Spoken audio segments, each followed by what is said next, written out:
BNP chairperson ও সাবেক প্রধানমন্ত্রী বেগম খালেদা জিয়া মারা গেছেন। ইন্না লিল্লাহি ওয়া ইন্না ইলাইহি রাজিউন। ৩০ ডিসেম্বর সকাল ৬টার দিকে ঢাকার এভার কেয়ার হাসপাতালে চিকিৎসাধীন অবস্থায় মারা যান তিনি।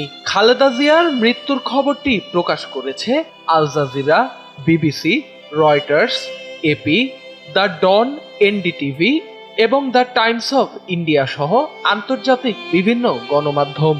কাতার ভিত্তিক সংবাদ মাধ্যম আল জাজিরার খবরে বলা হয়, বাংলাদেশের প্রথম নারী প্রধানমন্ত্রী বেগম খালেদা জিয়া লিভার সিরোসিস সহ দীর্ঘদিনের বহুমুখী অসুস্থতার সঙ্গে লড়াই করে আজ ভোরে মারা গেছেন। ব্রিটিশ বার্তা সংস্থা রয়টার্স তাদের প্রতিবেদনে উল্লেখ করেছে, বাংলাদেশের রাজনীতির এক প্রভাবশালী অধ্যায়ের সমাপ্তি ঘটল।